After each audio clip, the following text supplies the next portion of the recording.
Well, hello there, and happy Sunday, Sunday, friends and lovers. Thank you for joining us. This is 5 Minutes with Robert Nasir. And Amy Nasir. I'm here with Amy Nasir. Yes, and I welcome you. I welcome you to the Church of YouTube and Facebook. And Apple Podcasts and whoever is listening to this later, whatever platform you are on, you know, we're on all of them. Welcome. Today, we are. We are syndicated. We are that. Yes. Today is Sunday, August 8th, 2021, the 220th day of this, your best year yet, with 145 days left to make it so, 139 days until Christmas, and just 84 days until Halloween. Mm-hmm. And on this date, we wish a happy 60th birthday to The Edge. Oh, wow. Yes, David Howell Evans of U2. Born August 8th, 1961. What's your favorite U2 album? Let's see if we got the chat up and running here. I'm just double checking because my technology is running a little slow today. But yes, what is your favorite U2 album? Today is The Edge's birthday. Nice. Do you have a favorite U2 album? The Unforgettable Fire. Unforgettable Fire. The song of that album title is one of my favorite songs ever. So it's called The Unforgettable Fire by U2, and it's a very epic song, and it certainly brings tears to my eyes in a good way. The Unforgettable Fire, an unforgettable song. That album also has Pride in the Name of Love on it. Great song. An early big hit. The next album, I guess, would be my favorite, The Joshua Tree, which is probably, a little too easy, very commercial sounding of me, but it is great. I'm a fair weather U2 fan, but, between Where the Streets Have No Name, I still haven't found what I'm looking for, With or Without You. In God's Country, it's kind of hard to beat The Joshua Tree if you're into the hits. Yes. And Lord knows that I am. Also, Dino De Laurentiis, this is his birth date. He was born August 8th, 1919, passed away in 2010. Tell me more about Dino De Laurentiis, because Dino De Laurentiis was a movie producer. So all I know about him is he produced a lot of very commercial movies. A fair number of horror films. The main reason I know him is because he produced Army of Darkness. Oh! The Evil Dead 3. That's where I have heard his name. Yes. He did the earlier Evil Dead films as well. Italian movie... an Italian man who was a movie producer. And yes, thank you, Dino De Laurentiis. The film Army of Darkness, Evil Dead 3, actually had production problems. Its release was delayed, there were financial problems, and they managed to get it out anyway. One of the most quotable films, that is for sure. Yes. Finally, today, August 8th, is International Cat Day. Kitty Day. To which I say, achoo. I say, meow. And Amy says, meow. Amy, of course, is a cat lover, even though we don't have a cat, because one of us, a little bit both of us, but especially me, has a bit of a nose problem with cats. But we reach out to all of you who love your cats, and I know several of our what would we call them, super fans, are also cat lovers. The first historical human record about cats could be found in ancient Egyptian civilization's culture. Mafdet was the first known cat deity and was regarded as the protector against snakes, scorpions, and evil during the first dynasty. So for the Egyptians, cats were not just deities, but also protectors. Later, after the Egyptian dynasty collapsed, cats became popular everywhere. Greeks and Romans used them as pest control, and in the East, cats were originally owned by the rich and wealthy. In America, cats were part of the cargo on ships to the colonies. To minimize vermin and disease, those cats went ashore and flourished. Nowadays, cats seem to be one of the pop icons of modern society, and we have 500 million among us.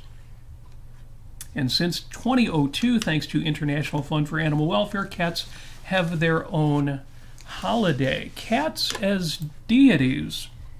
Well, that makes sense. It does, and it kind of leans into our topic for today. What are we listening to this week?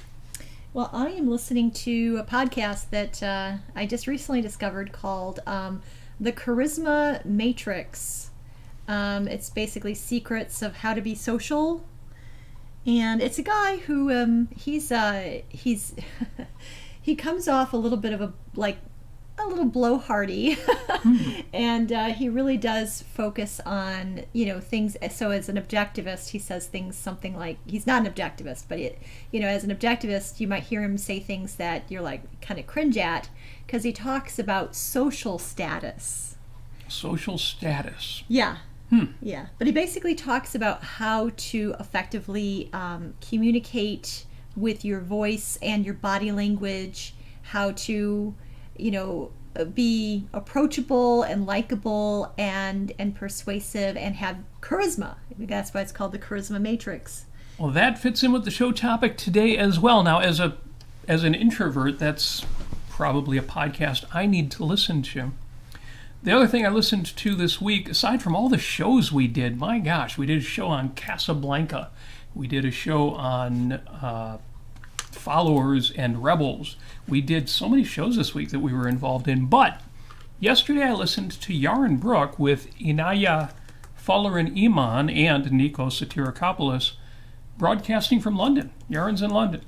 And he did a show, Tribalism in Politics. And then he followed that up later with his own show, his own regular podcast. And one of the interesting things he mentioned that I've got to bring up, he said, in spreading philosophy and spreading objectivism and spreading Ayn Rand's ideas, one of our avenues for doing this is to leverage the current popularity of what he called self-help podcasts and self-help speakers.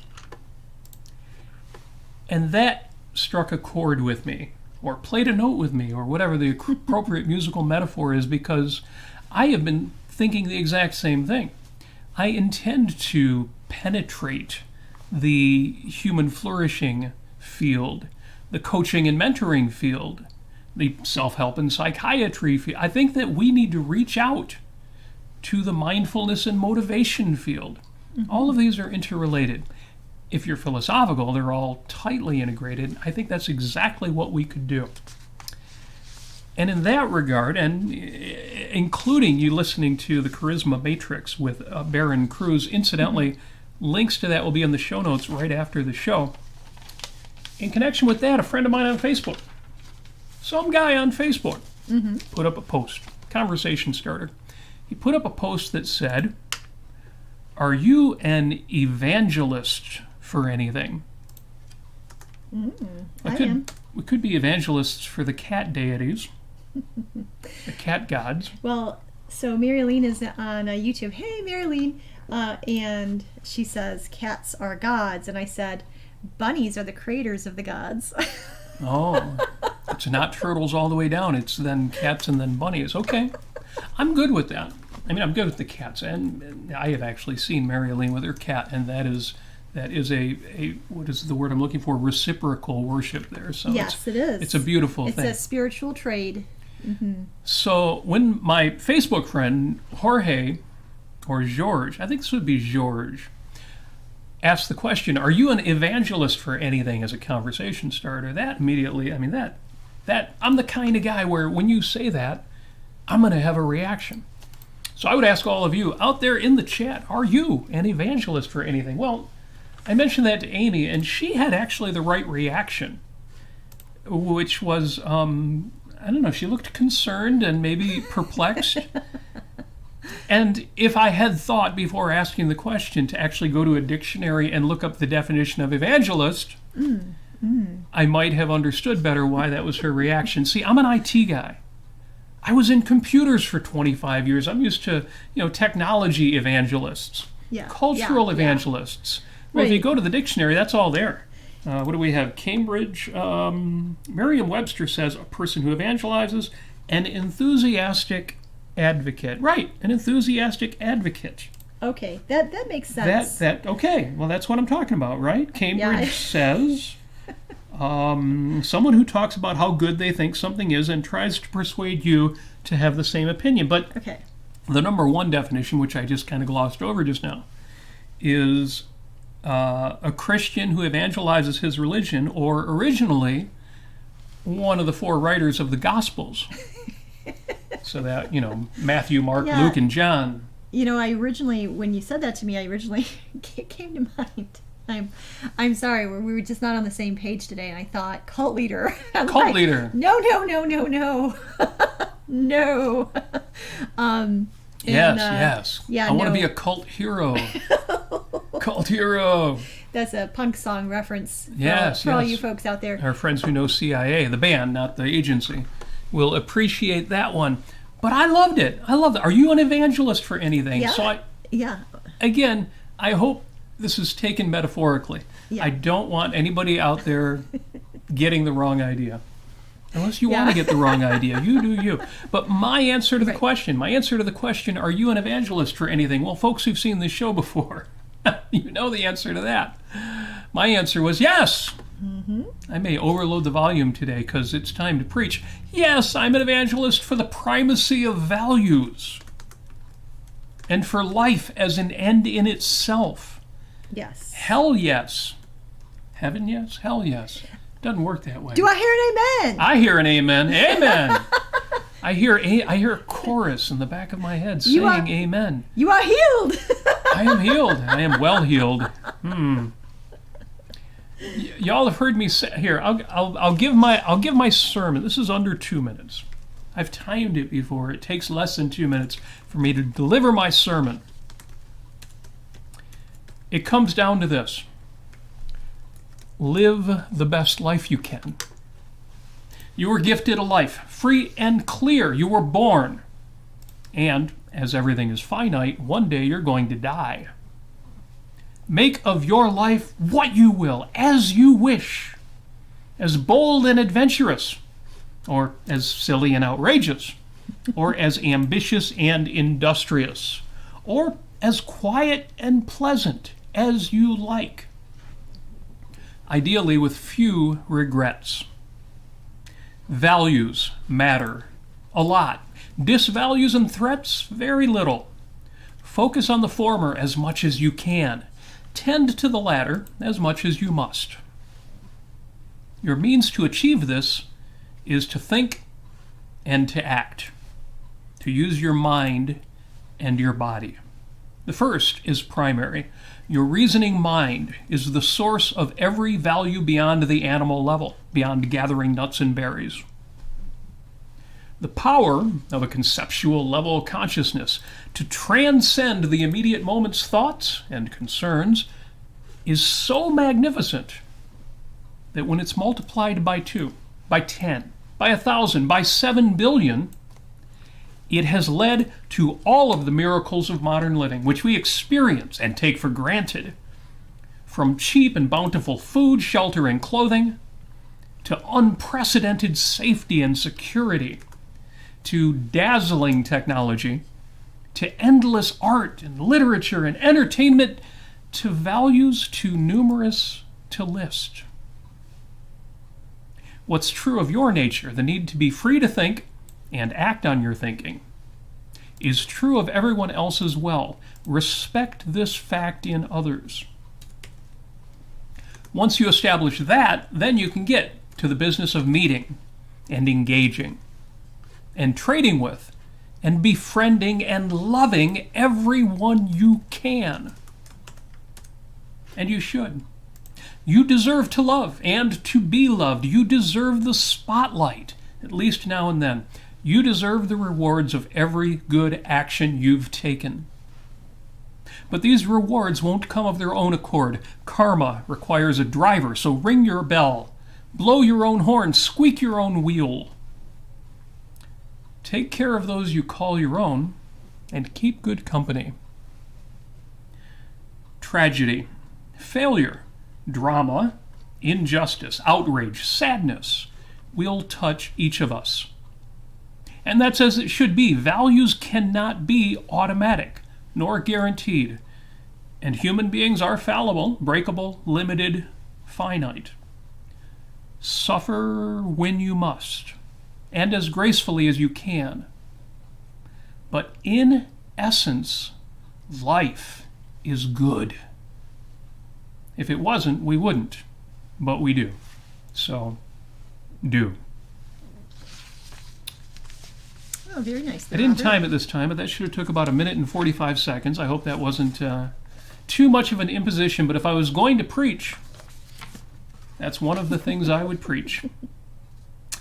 You know, we do a show called Life on Earth on Thursdays. Yes, we do. Both of us. We do. Both of us and Earthlings. The theme of that show is, now this is a more objectivist-y show, philosophical, fans of Ayn Rand. And the theme of the show is, this philosophy is about life on Earth. And if anybody should be, anybody out there in the world, if anybody should be happy, successful, benevolent, generous, excited, enthusiastic, big, bold, joyous, if anybody should be these things out there, we should be. We who believe we've got the right answers to the big questions of life. Yeah, these are the biggest questions of life. The biggest questions of life. And how many people can say, you know what, I have a pretty good grasp on this. I have a pretty rational understanding of this. These answers are actually real to me psychologically, and I mean, how many people can say that? Let's all give ourselves a pat on the back for that. And pat on the back. But here's the thing. Yeah. When I think about Yaron's answer, or Yaron's mention of self-help and such people out on the podcasts, out on the internet, out in the world, and again, to me, that ties in not just to self-help, but to motivation and coaching and mindfulness and human flourishing, and the coaching and mentoring community. And there's so much enthusiasm, there's so much excitement, there's so much energy, there's so much oomph in these fields, and there needs to be. Who should feel more oomph than us? Who should be speaking out more than us? Who should be helping people achieve an elevated sense of themselves and their life, their passions, than us? And again, metaphorically, but almost literally, who has more of a right to preach? If you found yourself on a stage, imagine this for a moment. You found yourself on a stage in front of 1,000 people, 2,000, 5,000 people, like Zig Ziglar or Anthony Robbins, any of the great coaches or mentors, or a preacher, if you want to use that metaphor. You're out on the stage. What are you an evangelist for? I've talked before, what are your back pocket speeches if you had to give a TED Talk or give a quick speech or do a Toastmasters? And on the fly, no preparation, what could you speak for? What could you speak on for 15 minutes or 30 minutes?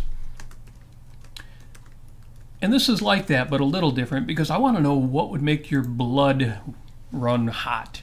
What's your passion?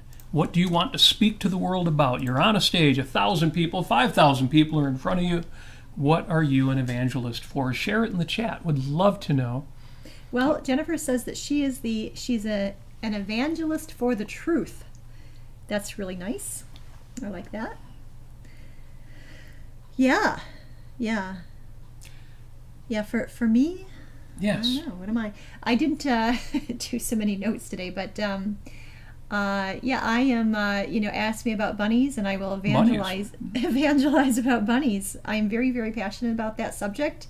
Domestic bunnies as pets, and how to properly be their human slave. That's correct. Yes, and I'm also an evangelist for probably I would say a lot of historical information and stories from New Orleans, including the Mardi Gras Indians and the Black Americans who live there, and that whole community, the whole culture, the whole Creole and Cajun culture is. Goodness, I'm an evangelist for specific right. Well, say Voltaire, for instance, during the French Revolution and the Enlightenment in France, and I'm definitely an evangelist for that. What else am I? I'm definitely an evangelist for Ayn Rand and her life and how she lived, and just absolutely love it. So, yeah. Well, I agree with all three of those. And by the criterion of an evangelist, not just information you could share, but I believe you could share your passion for these. And I think that's kind of important. In fact, I think it's crucially important, but it's not something we think about. We associate this idea of expressing yourself with passion, with either religion, churches, motivational speakers, or annoying people who don't know how to have a reasonable conversation. Which is why I think it's great that you're listening to the Charisma Matrix. Yeah. Because you and I, Amy and I, tend to be on the opposite side. We are shy and introverted and very quiet.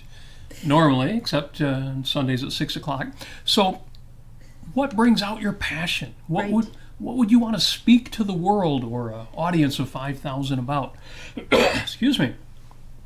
Gotta use that cough button. Yeah, when we were talking about the Charisma Matrix with Baron Cruz, yeah, it's funny because John, hey there, John, he says, be the best Keating you can be, which is just, of course, is joking. Well, it's something to watch out for when you're listening to somebody who tells you, here's Yeah. how to be successful in social situations.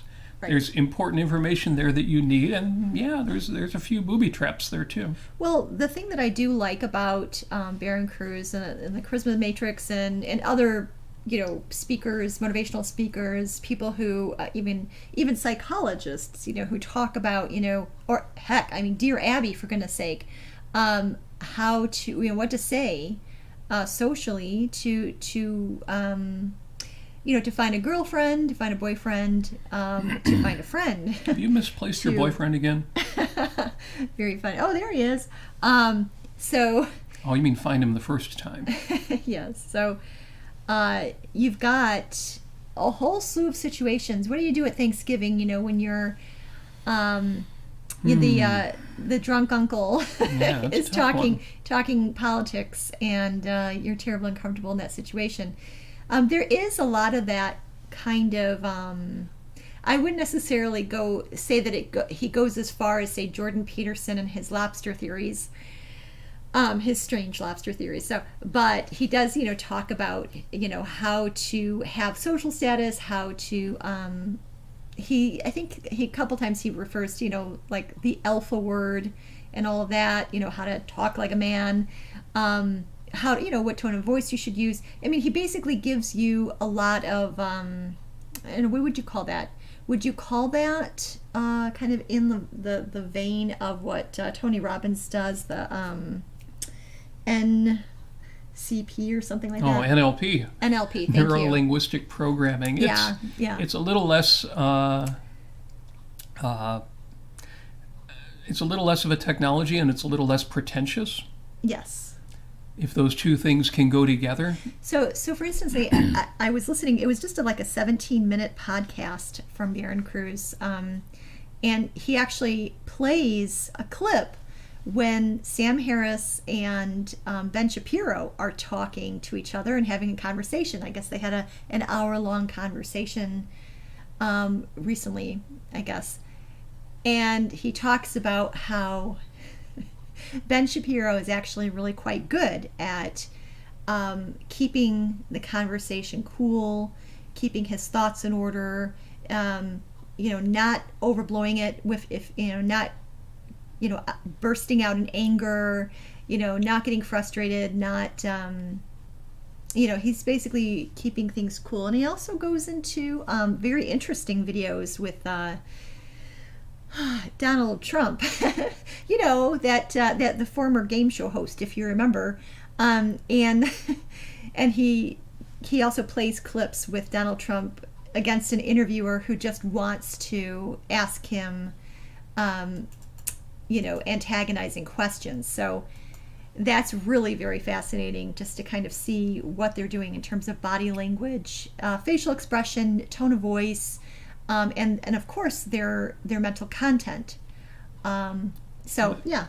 Well, that's interesting to me. The comments he made about Ben Shapiro and Sam Harris were interesting, but they reminded me a lot of what we talked about 2 weeks ago. If you didn't see our episode on communication, go to YouTube and give that a look. That was great. Especially the idea that, yes, you need to be in command of yourself when listening, so that when you respond, you can be effective Yes. versus simply reacting. You want to respond mindfully and not react. Incidentally, John said there's no need to watch Evil Dead 1. Evil Dead 2 is basically a better remake. And fair enough, but the one thing I didn't point out is the reason why we are such big fans of Army of Darkness, Yes. aka Evil Dead 3. Evil Dead 2, to some extent Evil Dead 1, but especially Evil Dead 2 was a horror film with substantial comedy elements. Yeah. Army of Darkness is a comedy with substantial horror film elements. And since we don't really do horror films, not normally, unless there's good reason to do them, I'm not a fan of horror movies. Army of Darkness is a great movie. Because It's a again, great it's movie. fundamentally a comedy, which is also kind of a horror film. You know, and speaking of the one cat god or goddess that worshipped by the Egyptians, I forgot Yes. the name of that. Yes. It reminded me that there's a really good movie. If you like, so John, if you haven't seen this yet, John P., if you haven't seen Bubba Hotep, I recommend it. Goodness, I haven't seen that but- since it came out. But just know that it's a recommendation from me and Robert, mainly me, Yes. and it's a very quirky movie. It's more than quirky. That's a very strange film. But it's very good. It's extremely well made, but the premise is so bizarre that it's almost too much because it's so well made. Yes, Bubba Hotep. but Anyway, yes. it's a great. Oh yeah, John says he will watch it. Excellent. So to the question, if you found yourself on a stage in front of 1,000 or 2,000 or 5,000 people, what would you say to them? Well, my immediate reaction was, I would say values are primary. One of the running themes of this show, one of the running themes of my life.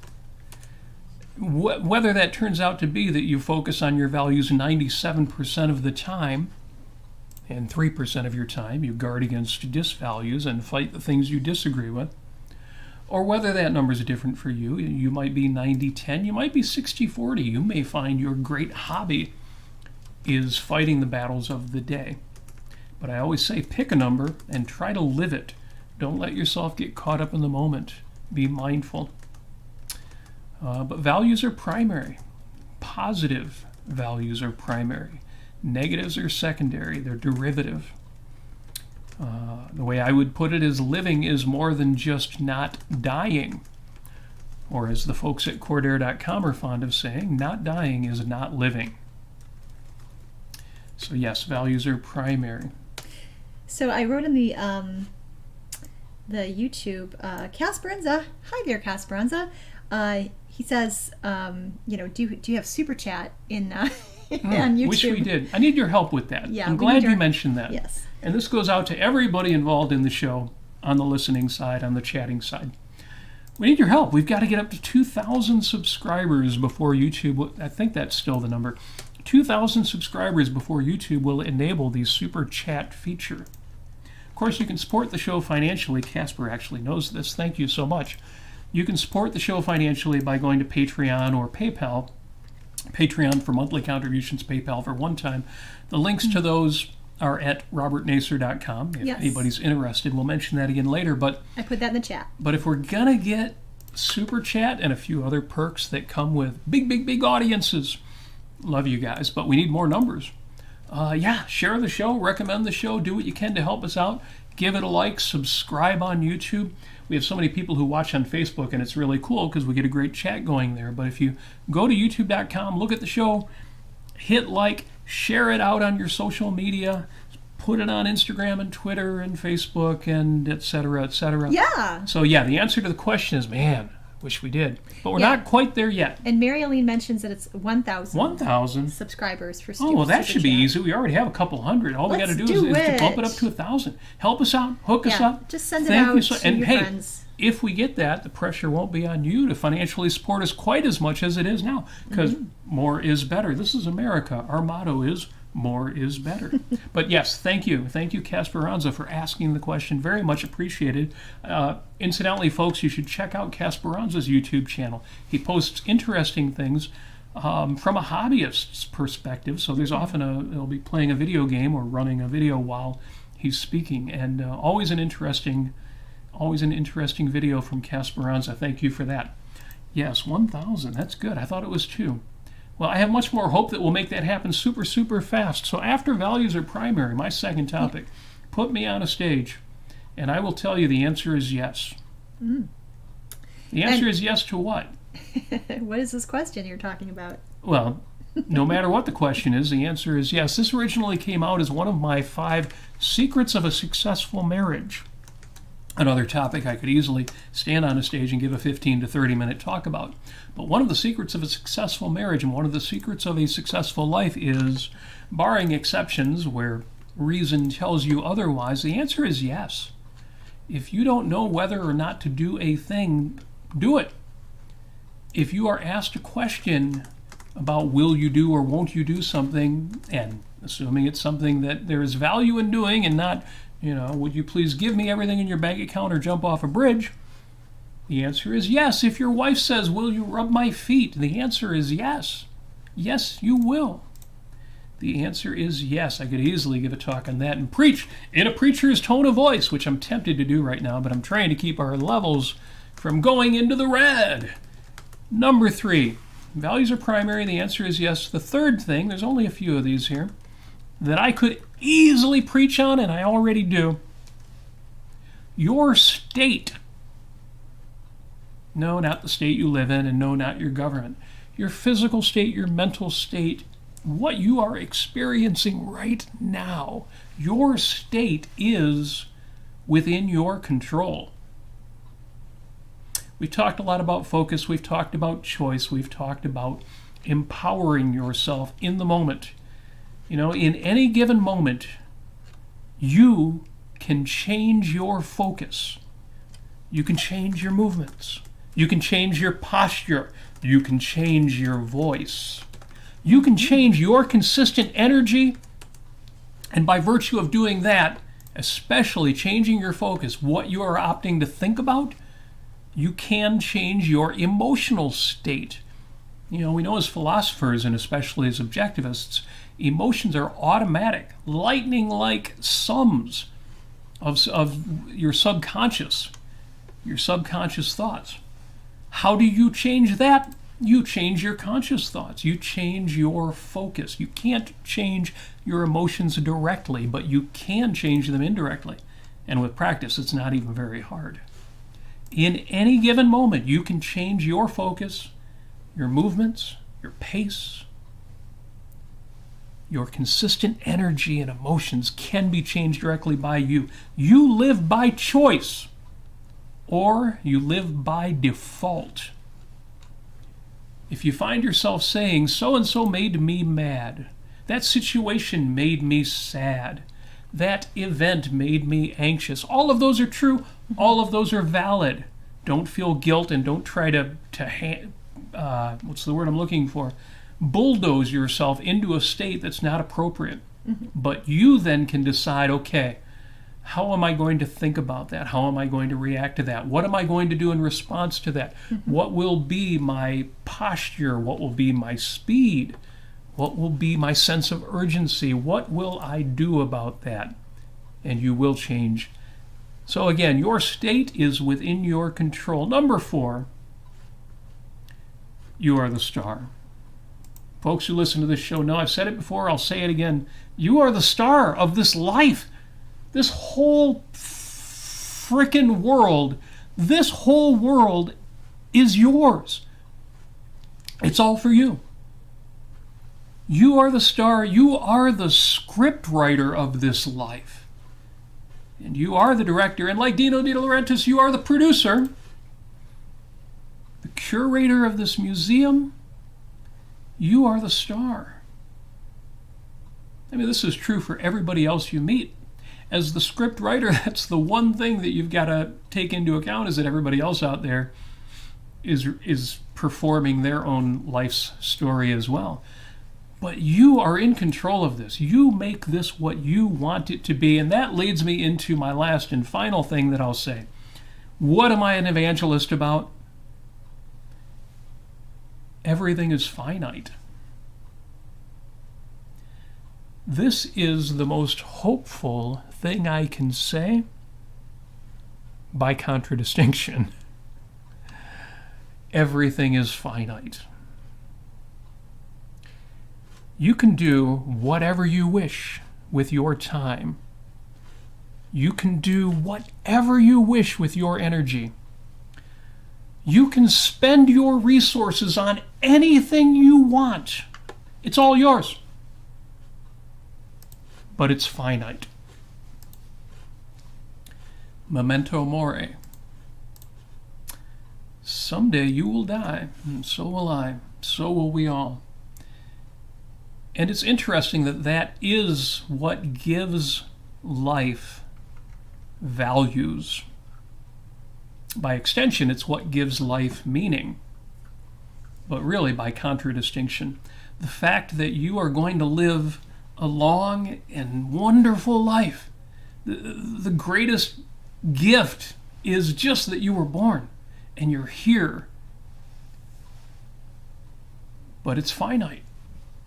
And that means there is no time to waste.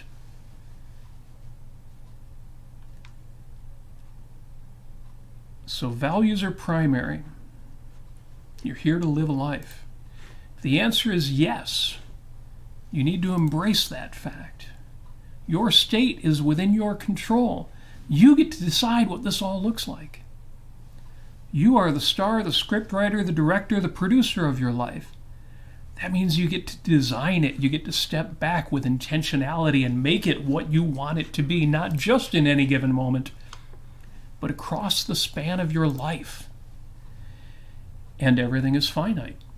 And that means there's a scope, there's a range, there's a setting.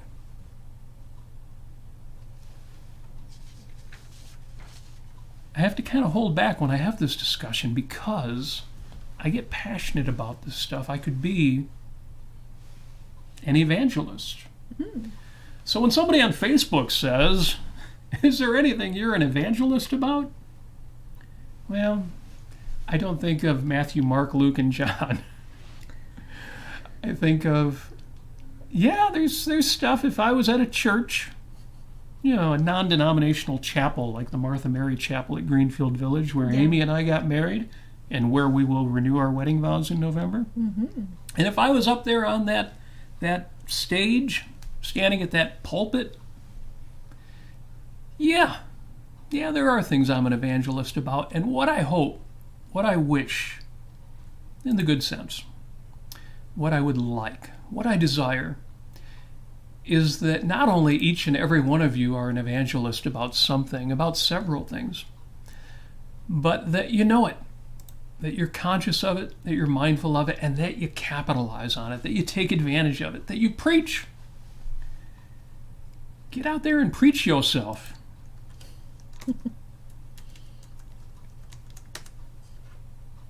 Yeah, I was going to say, you don't follow, Luke, Paul, somebody, and I'm like, you mean... Matthew, Mark, John, and Luke. I don't know why I said John, Paul. Paul, George, and Ringo. John, Paul. I follow John, Paul, George, and Ringo. That's right. I do follow the gospel of John, Paul, George, and Ringo, especially George, but really all of them. So Rebecca, hey there, Rebecca. Oh my goodness. Oh, we have Rebecca live. Rebecca, did you Rebecca's know that? a globetrotter. She's often out of town, on vacation, on a beach, doing some amazing thing with her friends and family. So we don't usually get her live. I miss you. I can't wait to see you again. So Rebecca says, I don't want to talk on a stage in front of 5,000 people at all, but off the top of my head, I'm a one-on-one evangelist for, number one, raising healthy, independent, and happy kids without force or schooling. Number two, it's awesome, practicing gratitude. It's lovely. And number three, living authentically through introspection and self-understanding. Love it.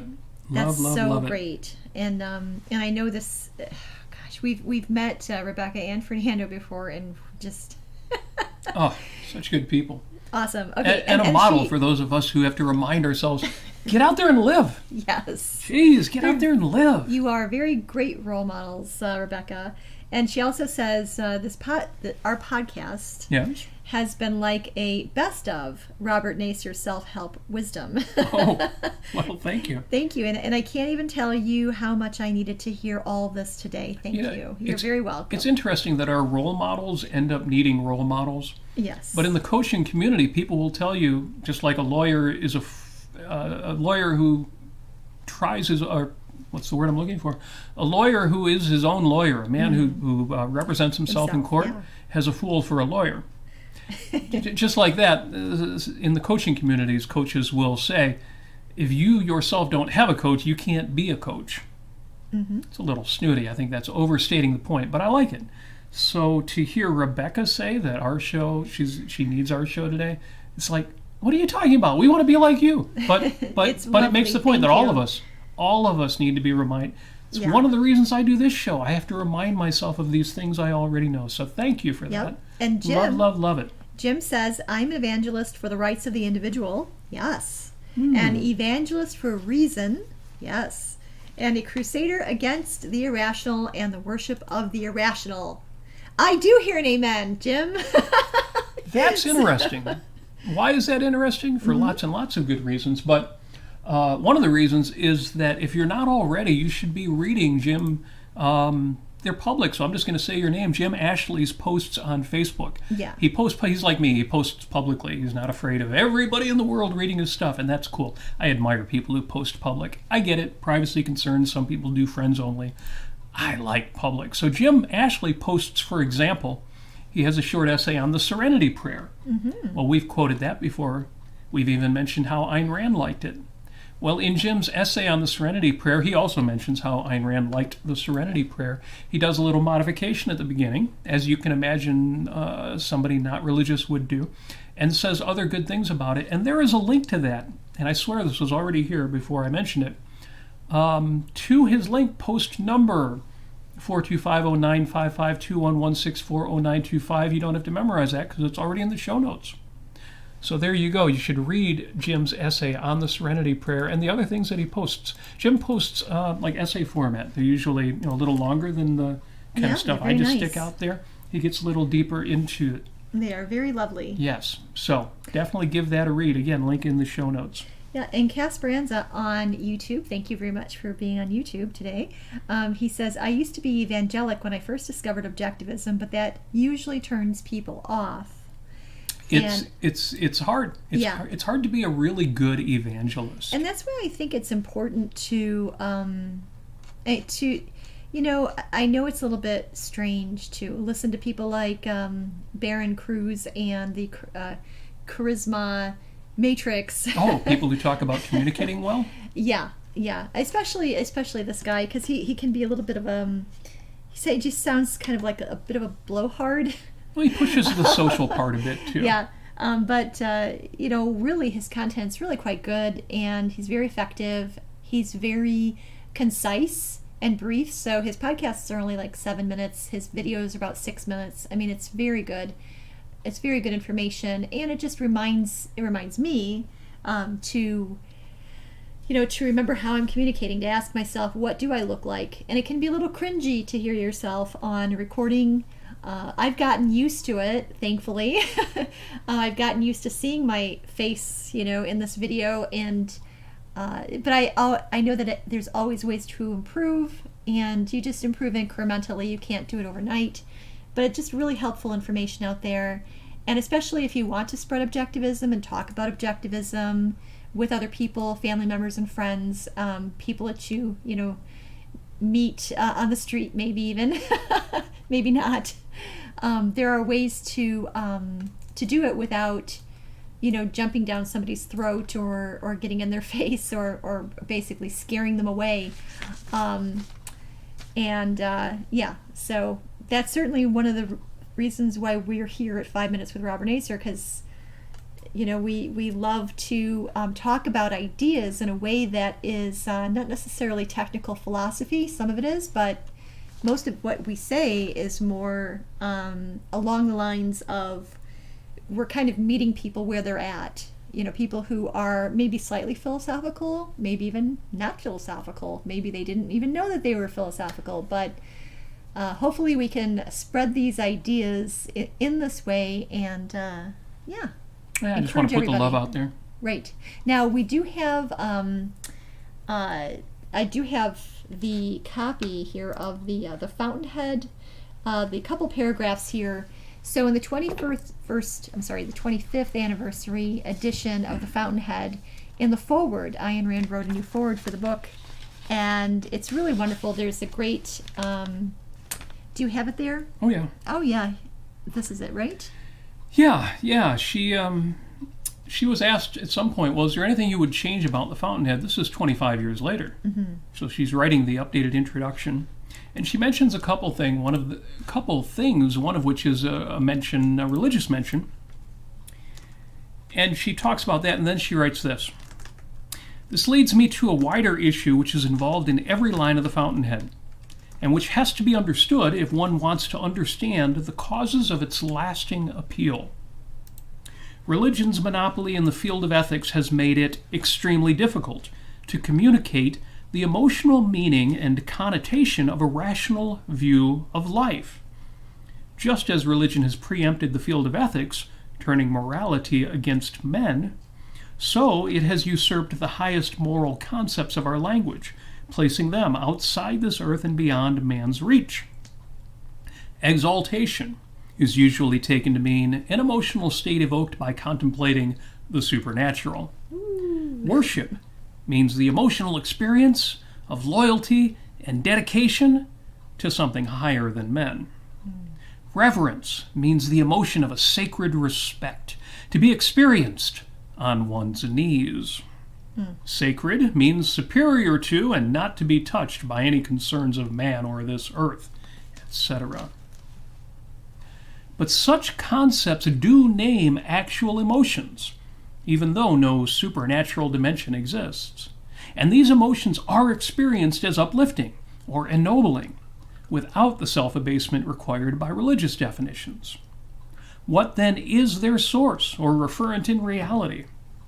It is the entire emotional realm of man's dedication to a moral ideal. Love that. And it's so true. And it's why when I encounter a question like, are you an evangelist for anything? I immediately think of that in earthly terms, because I don't think that we should give these concepts up to philosophies we don't necessarily agree with, or to things that aren't connected with life on earth.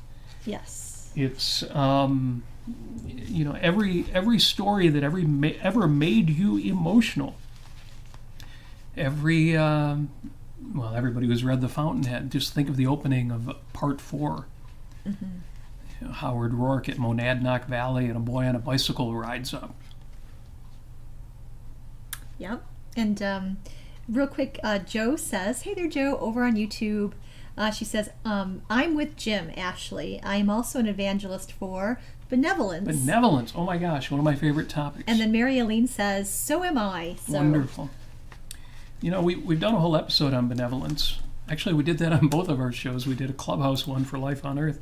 Yes. And we will do that again. That can't be repeated too many times. Mm-hmm.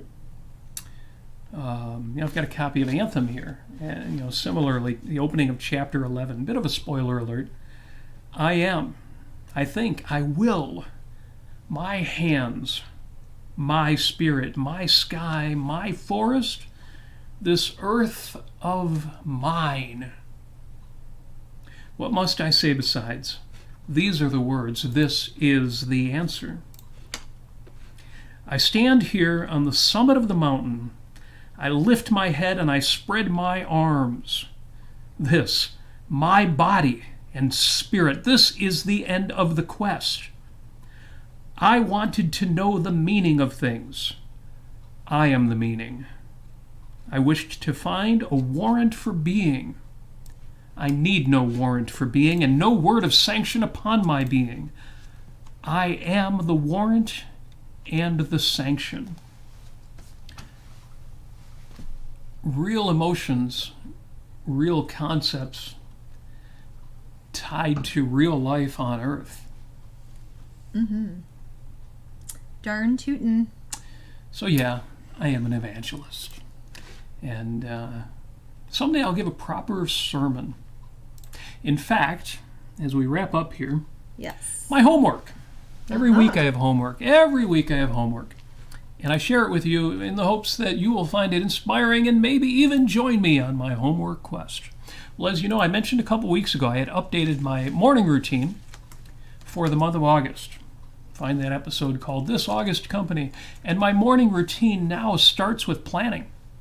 I've shaken things up. A lot of people will start their morning routine with more motivational things, but I found it's most motivational for me to start with planning, then go to my affirmations, remind yourself of the empowering things you already know, visualization, see what a successful version of today looks like in advance, exercise, and then writing. What I am adding to my morning routine as of today, because of this particular episode, I am going to add a motivational element to my morning routine writing exercise. My plan is to make a great post, like a great speech or a great sermon, every morning. I don't know if I'll post these publicly. We'll see what I come up with. But I know I can do it because I've seen other people do it. If all of the preachers, all of the ministers, all of the rabbis, all of the public speakers, if all of the motivational coaches, all of the Anthony Robbins of the world, if all of the great salesmen, the Zig Ziglars out there, if all of these people can stand on a stage in front of 100 or 1,000 or 5,000 people and breathe fire, then God knows we can do it too, and better than they can. So if anybody can do it, you can, and I can. In fact, that's my Post-it note for the week. And I've actually put this one up on my mirror before, but every week I have a Post-it note. I love Post-it notes. Reminders of things that I need to remember throughout the week. My Post-it note for the week says, if anyone can do it, you can. I always love the double meaning of that one. It's usually, to encourage people. You say, oh, well, if anybody can do it, you can do it, like you're the guy. But I mean this one literally. If anybody can do it, if it's possible for someone to do it, if it's possible to be done, then you too can do it. So I'm going to do it. I'm going to write motivational posts as part of my morning routine. You are welcome to join me. And that's going to be my recipe. We've talked about recipes. We're due to do that again. Yes. That's going to be my recipe for morning success. And one more thing. Speaking of church, we mentioned briefly Linda Cordair. If you go to Cordair.com, Cordair, but it's also in the show notes, and look for Karl Jensen in the list of artists on the front page, and go to Rejoicing. Those of you who know Quent Cordair Fine Art, you already know exactly what sculpture I'm talking about. If you're wondering, can there be secular evangelists? Do these concepts really apply to real life? Everything you need to know about it is at Cordair.com. And that's all I have to say about that. Oh, I'm putting a link to that right now into the chat. Wonderful.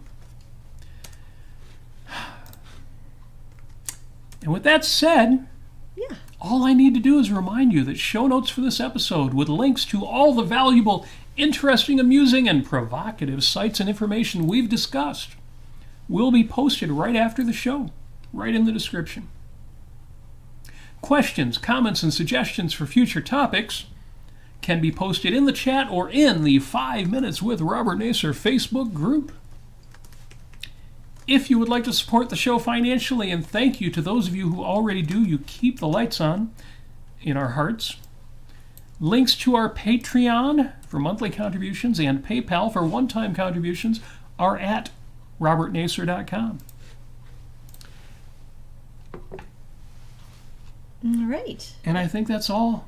Yeah. I think all that is left, all that's left to do is for me to sit up a little straighter, chin back, eyes forward, eyes a little wider. Notice that your voice gets louder. Notice that your energy goes up. We've done this exercise on past episodes.